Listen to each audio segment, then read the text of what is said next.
இன்றைக்கி நம்ம பார்க்க போகிற சமையல் என்னென்னு பார்த்தீங்கன்னா ஒரு 6 வகையான வெரைட்டி ரைஸ் தான் பார்க்க போகிறோம். இந்த 6 வகையான வெரைட்டி ரைஸுமே நல்லா ஹெல்த்தியாகவும் இருக்கும், செய்கிறதுக்கு ரொம்ப சிம்பிளாகவும் இருக்கும். நீங்கள் லஞ்ச் பாக்ஸ் கூட இது மாதிரி செஞ்சுக்கலாம், இல்லை ஒன் பார்ட் குக்கிங்காக பண்ணுறதுனால இது மாதிரி செஞ்சுக்கிட்டு ஏதாவது ஒரு சைட் டிஷ் வச்சு சாப்பிட்டிங்கன்னா கூட நல்லாயிருக்கும். ஸோ வாங்க இந்த அருமையான 6 வகையான வெரைட்டி ரைஸ் எப்படி செய்யலாங்கிறத பார்க்கலாம். வாங்க இந்த அருமையான வத்த குழம்பு சாதம் எப்படி செய்யலாங்கிறத பார்க்கலாம். இப்போ ஒரு பேன் எடுத்துக்கலாம். நல்லா ஒரு 3லேருந்து ஒரு 4 ஸ்பூன் அளவுக்கு நல்லெண்ணெய் சேர்த்துக்கலாம். எண்ணெய் நல்லா சூடாயிருச்சு. 1 டீஸ்பூன் போல் கடுகு, 1 டீஸ்பூன் சோம்பு, 1/4 டீஸ்பூன் போல் வெந்தயம் சேர்த்துக்கலாம். 2 வரமிளகாயை கிள்ளிட்டு சேர்த்துக்கலாம். இப்போ இதில் கருவேப்பிலையில் சேர்த்துக்கலாம். இப்போ இதில் நல்லா ஒரு 2 டேபிள் ஸ்பூன் அளவுக்கு வத்தல், உப்பு இல்லாத வத்தல் எடுத்துருக்கேன், சுண்ட வத்தல். இப்போ இதை சேர்த்து நல்லா பொரிய விட்டுக்கலாம். இது கூடவே கொஞ்சம் பெருங்காயத்தூள் சேர்த்துக்கலாம். சுண்ட வத்தல் நல்லா பொரிய ஆரம்பித்ததும் நல்லா ஒரு கைப்பிடி அளவுக்கு சின்ன வெங்காயம் 2ஆக கட் பண்ணியிருக்கேன். அதே மாதிரி 10 பல் பூண்டு இதுவும் பொடியாக கட் பண்ணி வச்சுருக்கேன், அதையும் சேர்த்துக்கலாம்.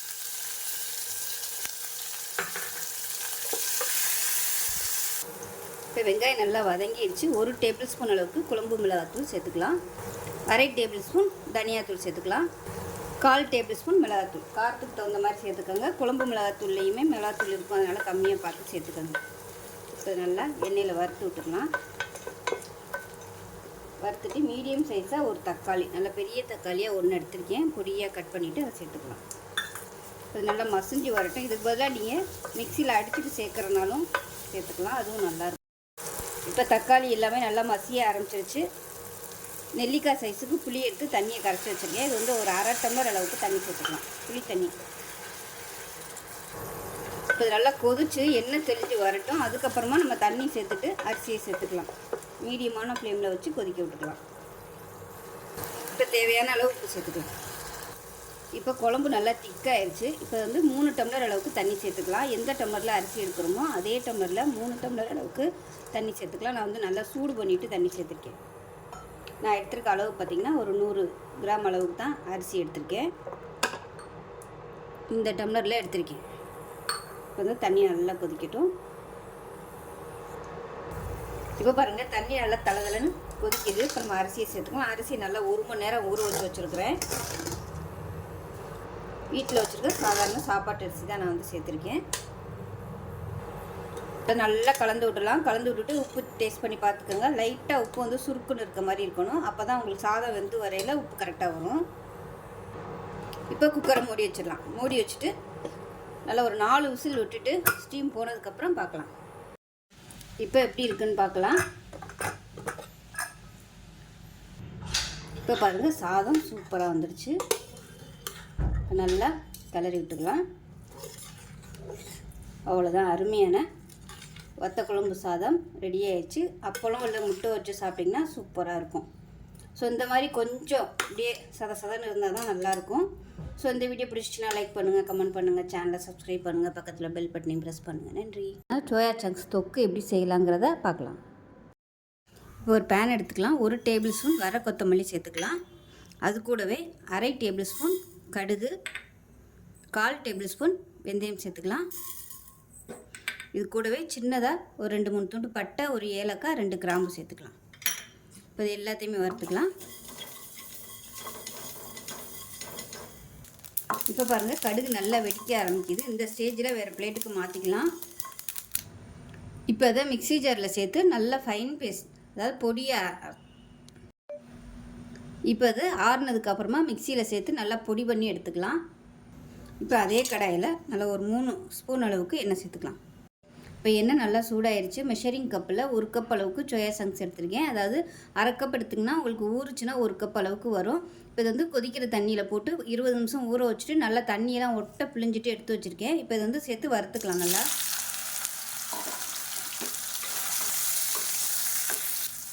இதை வந்து நீங்கள் காலையில் செய்ய போகிறீங்கன்னா முதல் நாள் நைட்டே இதை ஊற வச்சு தண்ணியெல்லாம் நல்லா ஒட்ட பிழிஞ்சிட்டு ஃப்ரிட்ஜில் வச்சுட்டிங்கன்னா காலையில் வந்து டக்குன்னு செஞ்சிடலாம் இதை.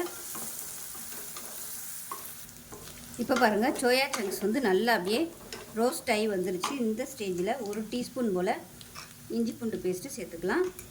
சேர்த்துட்டு 1 டேபிள் ஸ்பூன் மிளகாத்தூள் சேர்த்துக்கலாம். இப்போ ஃபஸ்ட்டு இதை வதக்கிக்கலாம். இஞ்சி பூண்டு பேஸ்ட்டை எண்ணெயில் அடுப்பு நல்லா குறைச்சி வச்சுக்கோங்க.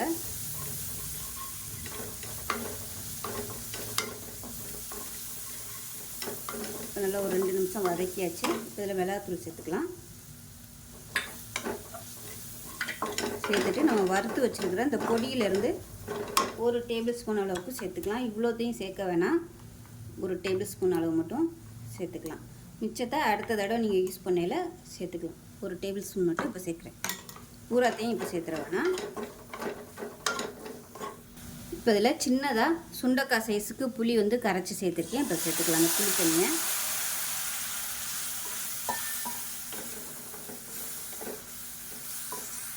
இப்போ இதில் 1/4 டேபிள் ஸ்பூன் அளவுக்கு உப்பு சேர்த்துக்கலாம். உப்பு சேர்த்துட்டு அடுப்பு நல்லா மீடியத்தில் வச்சுருங்க. நல்லா அப்படியே எண்ணெய் பிரிஞ்சு வரட்டும்.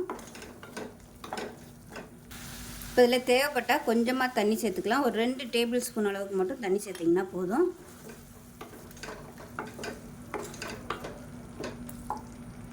இப்போ நல்லா எண்ணெய் பிரிஞ்சு வந்துருச்சு. நல்லா 1 டீஸ்பூன் போல் வெல்லம் சேர்த்துக்கலாம். அதே மாதிரி 1 டீஸ்பூன் போல் வெள்ளை எள்ளு சேர்த்துக்கலாம்.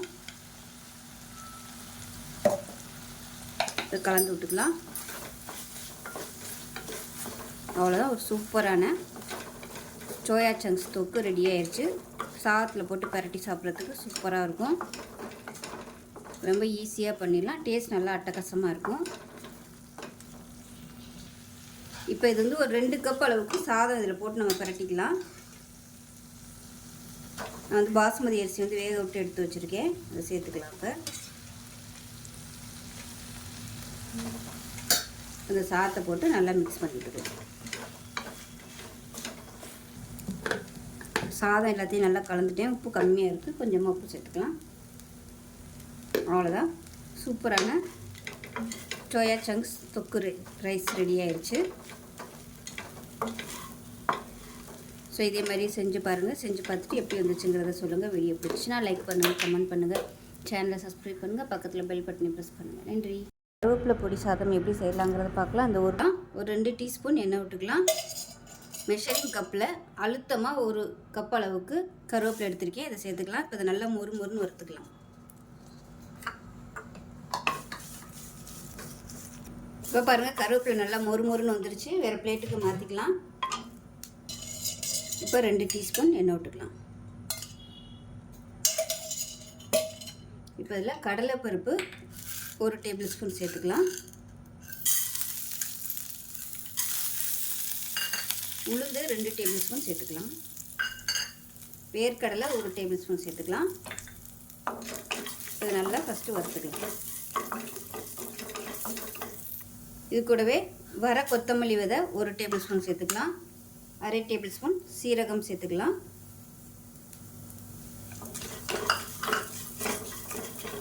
இப்போ இதில் ஒரு 10 வரமிளகாய் சேர்த்துக்கலாம்.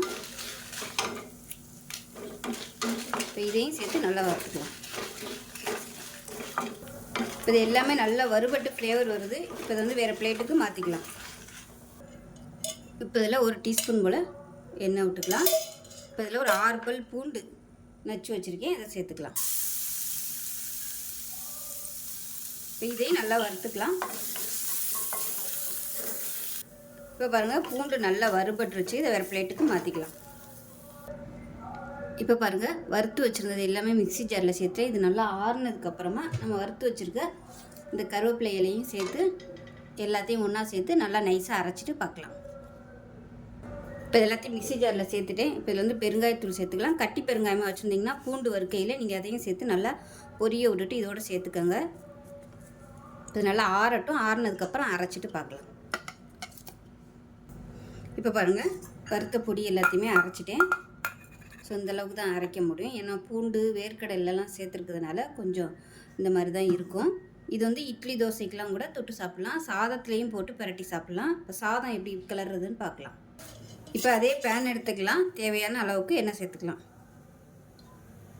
இப்போ பாருங்கள், எண்ணெய் நல்லா சூடாயிருச்சு. 1 டீஸ்பூன் கடுகு, 1 டீஸ்பூன் உளுந்து, 1 டீஸ்பூன் கடலைப்பருப்பு, 1 டேபிள் ஸ்பூன் வேர்க்கடலை. இப்போ இது எல்லாத்தையுமே சேர்த்துக்கலாம்.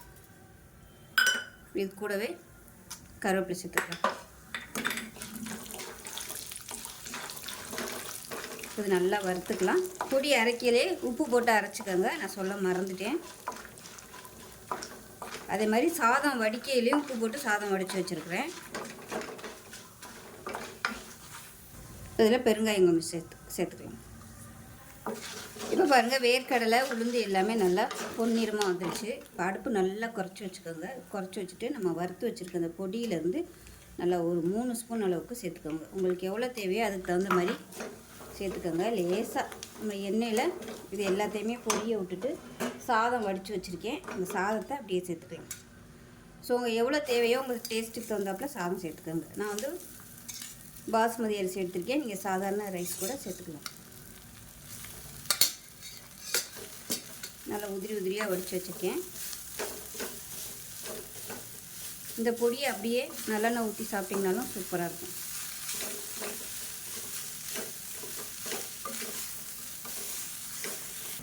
இப்போ பாருங்கள், நல்லா கிளறியாச்சு. ஒரு சூப்பரான கருவேப்பிலை பொடி சாதம் ரெடி ஆயிடுச்சு. இந்த பொடியை ஸ்டோர் பண்ணி வச்சுக்கிட்டோம்னா லஞ்ச் பாக்ஸ் கொடுக்குறதுக்கு சூப்பராக இருக்கும். ஸோ இதே மாதிரி செஞ்சு பாருங்கள். செஞ்சு பார்த்துட்டு எப்படி இருந்துச்சுங்கிறத சொல்லுங்கள். வீடியோ பிடிச்சுன்னா லைக் பண்ணுங்கள், கமெண்ட் பண்ணுங்கள், சேனலை சப்ஸ்கிரைப் பண்ணுங்கள், பக்கத்தில் பெல் பட்டனை ப்ரெஸ் பண்ணுங்கள். நன்றி. வணக்கம். இன்றைக்கி நம்ம பார்க்க போகிற சமையல் ஒரு சூப்பரான சிக்கன் கடாய் ரைஸ் எப்படி செய்யலாங்கிறத பார்க்கலாம். இப்போ ஒரு கடாய் எடுத்துக்கலாம். இதில் பார்த்தீங்கன்னா 1 டேபிள் ஸ்பூன் வர கொத்தமல்லி, அரை டேபிள் ஸ்பூன் சோம்பு, அரை டேபிள் ஸ்பூன் மிளகு, அரை டேபிள் ஸ்பூன் சீரகம், 2 துண்டு பட்டை, அதாவது பெரிய சைஸாக இருக்கிறதுனால 2 உடச்சி வச்சுருக்கேன். அதே மாதிரி 2 கிராம்பு. இது எல்லாத்தையும் வறுத்துக்கலாம். ஒரு நல்லா வாசனை வர அளவுக்கு வறுத்துக்கலாம். இப்போ பாருங்கள், நல்லா படபடன்னு பொரிய ஆரம்பிச்சிருச்சு. இப்போ இதை வந்து மிக்ஸி ஜாரில் சேர்த்துட்டு நல்லா நைஸாக பொடி பண்ணி வச்சுக்கலாம். இப்போ ஒரு கடாய் எடுத்துக்கலாம். தேவையான அளவுக்கு எண்ணெய் சேர்த்துக்கோங்க. இப்போ எண்ணெய் நல்லா சூடாகிடுச்சு. 1 டீஸ்பூன் போல் சோம்பு சேர்த்துக்கலாம். சோம்பு நல்லா பொரிய ஆரம்பிச்சிருச்சு. கருவேப்பிலையில் சேர்த்துக்கலாம். இது கூடவே ஒரு கைப்பிடி அளவுக்கு பெரிய வெங்காயம் கட் பண்ணி வச்சுருக்கேன். அது கூடவே 4 பச்சை மிளகாய் சேர்த்துக்கலாம்.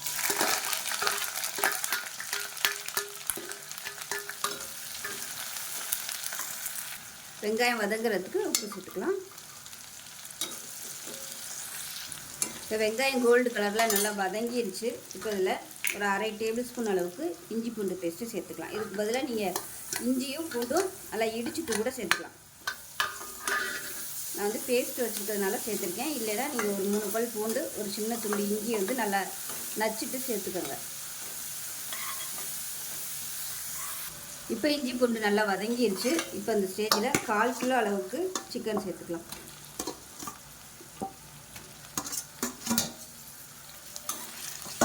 இப்போ இதை சேர்த்து எண்ணெயில் பரட்டி விட்டுக்கலாம். இப்போ சிக்கன் நல்லா வதங்கிட்டு இருக்கு. 1/4 டேபிள் ஸ்பூன் அளவுக்கு சிக்கன் மசாலா சேர்த்துக்கலாம். சிக்கன் 65 இருக்கும் இல்லையா, அந்த மசாலா தான் சேர்க்குறேன். காரத்துக்கு தேவையான அளவு மிளகாத்தூள் சேர்த்துக்கலாம். ஒரு அரை டேபிள் ஸ்பூன் அளவுக்கு சேர்த்துக்கலாம். ஒரு 1/4 டேபிள் ஸ்பூன் மஞ்சள்தூள் சேர்த்துக்கலாம். இது கூடவே நம்ம வறுத்து அரைச்ச பொடி அதிலிருந்து 1 டேபிள் ஸ்பூன் அளவுக்கு சேர்த்துக்கலாம். இவ்வளோக்கு மீதி இருக்குது. அடுத்த தடவை நம்ம யூஸ் பண்ணிக்கலாம். இப்போ பாருங்கள், மசாலா சேர்த்து நல்லா வதக்கியாச்சு. இப்போ இதில் கொஞ்சமாக தண்ணி சேர்த்துக்கலாம். ஒரு 1/4 டம்ளர் அளவுக்கு தண்ணி சேர்த்துக்கிறது. அந்த சிக்கன் வேகிறதுக்கு மட்டும் தண்ணி சேர்த்துக்கலாம். இப்போ இதை மூடி வச்சிடலாம். சிக்கன் வேகட்டும். இப்போ எப்படி இருக்குன்னு பார்க்கலாம். இப்போ பாருங்கள், சிக்கன் வந்து நல்லா வெந்திருக்கும். வெந்துருச்சா இல்லையா நல்லா செக் பண்ணிக்கோங்க. இப்போ இந்த ஸ்டேஜில் 1 டம்ளர் அரிசி, அதாவது 100 கிராம் அளவுக்கு அரிசி எடுத்து வடித்து வச்சுருக்கிறேன். இந்த மாதிரி ரைஸுக்கு வடிச்சிங்கன்னா தான் உதிரி உதிரியாக வரும். இப்போ அதை சேர்த்துக்கலாம். சேர்த்துட்டு நல்லா மிக்ஸ் பண்ணி விட்டுக்கலாம். அடுப்பு மீடியத்தில் வச்சு நல்லா மிக்ஸ் பண்ணிக்கலாம். கொஞ்சம் கிரேவியாக இருந்துச்சுன்னா தான் உங்களுக்கு சாதம் அந்த டேஸ்ட் எல்லாத்தையுமே இழுத்துட்டு சாதம் நல்லா வரும். ரொம்ப ட்ரையாக வச்சு கிளற வேணாம்.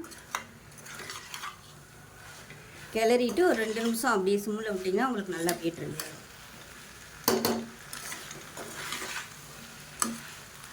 லஞ்ச் பாக்ஸுக்கு இது மாதிரி கொடுக்கலாம். காலைல செஞ்சு கொடுத்து விடுறதுக்கு ஈஸியாக இருக்கும். அவ்வளோதான், நல்லா மிக்ஸ் பண்ணிவிட்டு உப்பு டேஸ்ட் பண்ணி பார்த்துக்கோங்க. இது வந்து நல்லா அமைக்கிடலாம். அப்படியே அடுப்பு நல்லா குறைச்சி வச்சுக்கோங்க. மூடி வச்சிடலாம். இப்போ எப்படி இருக்குன்னு பார்க்கலாம். நல்லா ஒரு நிமிஷம் சிம்மில் விட்டாச்சு. இப்போ கேஸ் அமர்த்திடலாம். அவ்வளோதான், அருமையான ஒரு கடாய் சிக்கன் சாதம் ரெடி ஆயிடுச்சு. சூப்பராக இருக்கும். லஞ்ச் பாக்ஸுக்கு இது மாதிரி செஞ்சு கொடுங்க. டிஃப்ரெண்ட்டாக இருக்கும். எப்பயும் போல் பண்ணாமல் இது மாதிரி செஞ்சு சாப்பிடுங்க. டேஸ்ட் நல்லா அட்டகாசமாக இருக்கும். ஸோ இதே மாதிரியே செஞ்சு பாருங்கள். செஞ்சு பார்த்துட்டு எப்படி வந்துச்சுங்கிறத சொல்லுங்கள். வீடியோ பிடிச்சிச்சின்னா லைக் பண்ணுங்கள், கமெண்ட் பண்ணுங்கள், சேனலை சப்ஸ்கிரைப் பண்ணுங்கள், பக்கத்தில் பெல் பட்டனையும் ப்ரெஸ் பண்ணுங்கள். நன்றி. கத்திரிக்காய் பிரியாணி எப்படி செய்யலாங்கிறத பார்க்கலாம். இப்போ ஒரு குக்கர் எடுத்துக்கலாம். தேவையான அளவுக்கு எண்ணெய் சேர்த்துக்கோங்க. எண்ணெய் நல்லா சூடாயிருச்சு. சின்னதாக 2 துண்டு பட்டை, ஒரு ஏலக்காய், 2 கிராம்பு சேர்த்துக்கலாம். பிரியாணி இலை சேர்த்துக்கலாம். இது நல்லா பொரியட்டும். இப்போ பாருங்கள், நல்லா பொரிய ஆரம்பிச்சிருச்சு. மீடியம் சைஸாக ஒரு பெரிய வெங்காயம் நீளமாக நறுக்குனதை சேர்த்துக்கலாம்.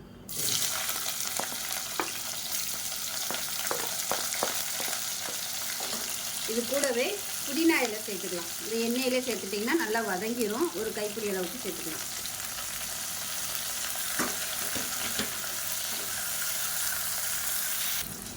வெங்காயம் வதங்குறதுக்கு உப்பு சேர்த்துக்கலாம். இப்போ பாருங்கள், வெங்காயம் நல்லா ப்ரௌன் கலரில் வதங்கிருச்சு. இப்போ இதில் இஞ்சி பூண்டு பேஸ்ட் சேர்த்துக்கலாம். அதில் ஒரு 2 டேபிள் ஸ்பூன் அளவுக்கு சேர்த்துக்கலாம்.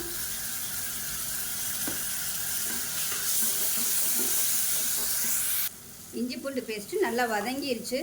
இப்போ இதில் ஒரு 5 சின்ன வெங்காயம், 2 முந்திரி பருப்பு, 2 பிஸ்தா பருப்பு, 2 பாதாம் பருப்பு, இது வந்து நல்லா நைஸாக அரைச்சி வச்சுருக்கேன். இதை சேர்த்துக்கலாம். உங்கள்கிட்ட பிஸ்தா பாதாம் இல்லைன்னா வெறும் முந்திரி பருப்பு கூட சேர்த்துக்கோங்க. இப்போ அதுவும் இல்லைன்னா வெறும் வெங்காயம் மட்டும் சேர்த்துக்கோங்க, நல்லாயிருக்கும். இது நல்லா எண்ணெய் பிரிஞ்சு வரட்டும். இந்த கலர் வந்து நல்லா மாறணும்.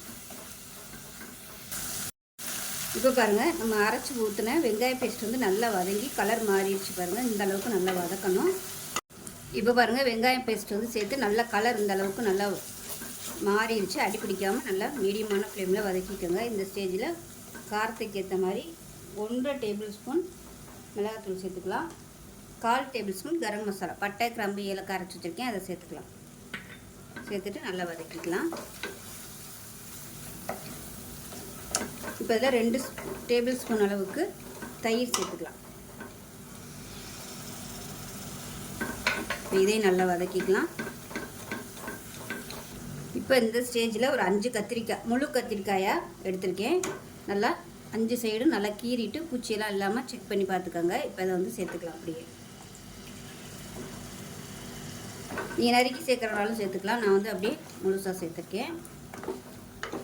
இப்போ நல்லா இதில் பரட்டி விட்டுக்கலாம். அந்த கத்திரிக்காயில் உப்பு சாடுறதுக்காக கொஞ்சமாக உப்பு சேர்த்துக்கலாம்.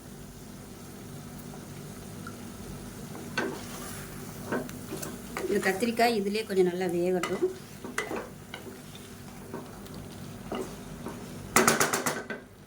இப்போ கத்திரிக்காய் வதங்கிட்டு இருக்கையிலே மீடியம் சைஸாக 2 தக்காளி சேர்த்துக்கலாம். இதையும் சேர்த்து நல்லா வதக்கிக்கலாம்.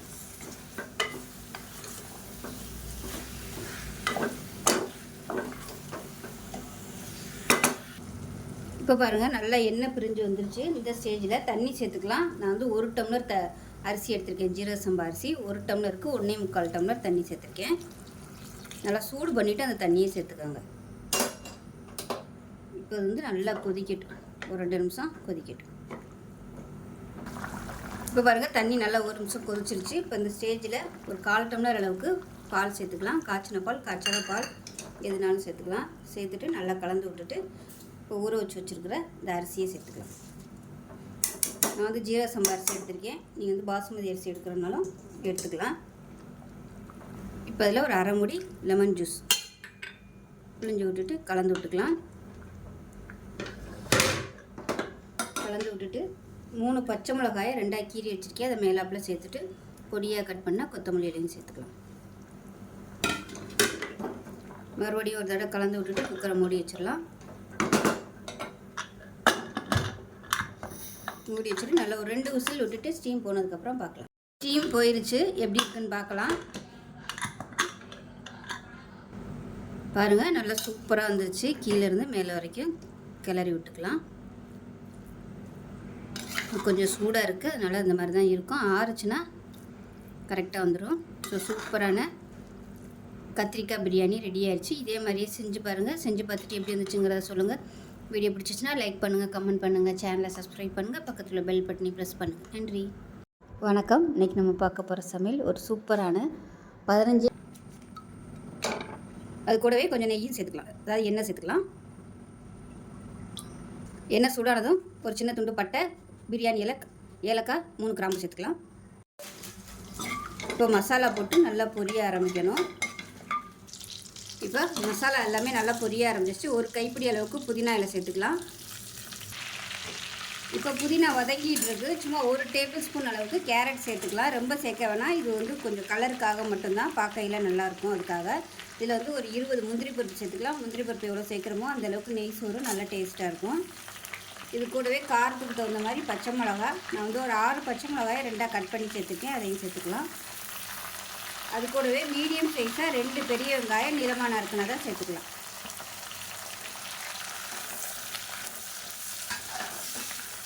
இப்போ இந்த வெங்காயம் ரொம்ப ப்ரௌனாக வதங்கணும்னு அவசியம் இல்லை, லைட்டாக கண்ணாடி பதம் வந்தால் போதும். ப்ரௌனாக வதங்கிருச்சுன்னா சாதத்தோட கலரும் மாறி போயிடும். வெங்காயம் வதங்குறதுக்கு உப்பு சேர்த்துக்கலாம். வெங்காயம் இந்த அளவுக்கு வதங்கினா போதும். இப்போ இதில் அதில் ஒரு 2 டேபிள் ஸ்பூன் அளவுக்கு இஞ்சி பூண்டு பேஸ்ட்டு சேர்த்துக்கலாம்.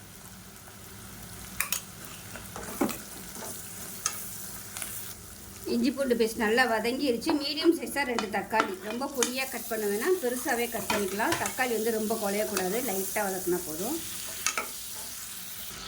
தக்காளி லேசாக வதக்கியாச்சு. இப்போ இதில் வந்து 1.5 டம்ளர் அளவுக்கு தண்ணி சேர்த்துக்கலாம். நான் வந்து 1 டம்ளர் அளவுக்கு அரிசி எடுத்திருக்கேன், ஜீரக சம்பா அரிசி. அதுக்கு வந்து 1.5 டம்ளர் தண்ணி சேர்த்துக்கலாம். அது கூடவே ஒரு எக்ஸ்ட்ரா 1/4 டம்ளர் வர மாதிரி பால் சேர்த்துக்கலாம். இது வந்து நல்ல ஒரு ஃப்ளேவர் கொடுக்கும் நெய் சாதத்துக்கு. இது நல்லா கலந்து விட்டுட்டு கொஞ்சம் கொதிக்கட்டும். இப்போ கொஞ்சமாக உப்பு சேர்த்துக்கலாம். இப்போ லைட்டாக கொதிக்க ஆரம்பிக்குது. இந்த ஸ்டேஜில் அரிசியை சேர்த்துக்கலாம். ஜீரக சம்பா அரிசி நல்லா 1/2 மணி நேரம் ஊற வச்சு வச்சுருக்கேன், அதை சேர்த்துக்கலாம். இப்போ இதில் கரம் மசாலா சேர்த்துக்கலாம். பட்டை, கிராம்பு, ஏலக்காய் பொடி பண்ணதை சேர்த்துருக்கேன். நல்லா கலந்து விட்டுட்டு குக்கரை மூடி வச்சிடலாம். மூடி வச்சுட்டு 2 விசில் விட்டுட்டு ஸ்டீம் போனதுக்கப்புறம் பார்க்கலாம். சோறு எப்படி இருக்குன்னு பார்க்கலாம்.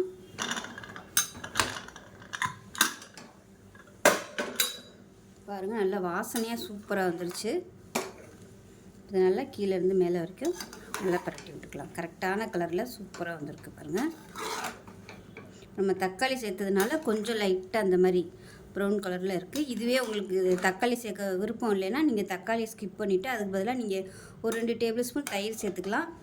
அப்படி இல்லைன்னா கொஞ்சமாக 1 டேபிள் ஸ்பூன் அளவுக்கு லெமன் ஜூஸ் வந்து பிழிஞ்சு விட்டுக்கலாம். சூப்பரான ஜீரக சம்பா நெய் சாதம் ரெடி ஆயிடுச்சு. நல்லா கமகமன் வாசனை சூப்பராக இருக்குது. சூப்பரான மிளகு சாதம் எப்படி செய்யலாங்கிறத பார்க்கலாம். நல்லா இருக்கலாம். ஒரு பேன் எடுத்துக்கலாம். நல்லெண்ணெய் சேர்த்துக்குங்க. ஒரு 2 டீஸ்பூன் அளவுக்கு நல்லெண்ணெய் சேர்த்துக்கலாம்.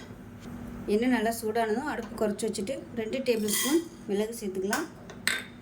1 டேபிள் ஸ்பூன் சீரகம், 1/2 டேபிள் ஸ்பூன் கடலைப்பருப்பு, 1/2 டேபிள் ஸ்பூன் உளுந்து, சும்மா ஒரு 1/4 டீஸ்பூனுக்கும் கம்மியாக வெந்தயம், 2 கொத்து கருவேப்பிலை. இப்போ இது எல்லாத்தையுமே நல்லா வறுத்துக்கலாம். கருக விட்டுறக்கூடாது, கருவிச்சுன்னா டேஸ்ட்டு மாறிடும். அதனால் மீடியமான ஃப்ளேம்லேயே வறுத்துக்கலாம். இப்போ பாருங்கள், நல்ல ஒரு ஃப்ளேவர் வருது. இப்போ மிக்ஸி ஜாரில் சேர்த்துட்டே நல்லா ஆறுனதுக்கப்புறமா சேர்த்துக்கோங்க. இது கூடவே நல்லா 1 டீஸ்பூன் போல் பெருங்காயம் சேர்த்துக்கோங்க. நல்லா வாசனையாக இருக்கும். இது வந்து நல்லா பொடி பண்ணிட்டு வந்துடலாம். இப்போ பாருங்கள், இந்த அளவுக்கு நல்லா பொடி பண்ணி எடுத்துகிட்டு வந்தாச்சு. இப்போ இதில் நல்லெண்ணெய் சேர்த்துக்கலாம். இப்போ இதில் ஒரு 2 டேபிள் ஸ்பூன் அளவுக்கு நெய் சேர்த்துக்கலாம். எண்ணெய் சூடானது 1 டீஸ்பூன் போல் கடுகு சேர்த்துக்கலாம். அதே போல் 1 டீஸ்பூன் போல் உளுந்து சேர்த்துக்கலாம்.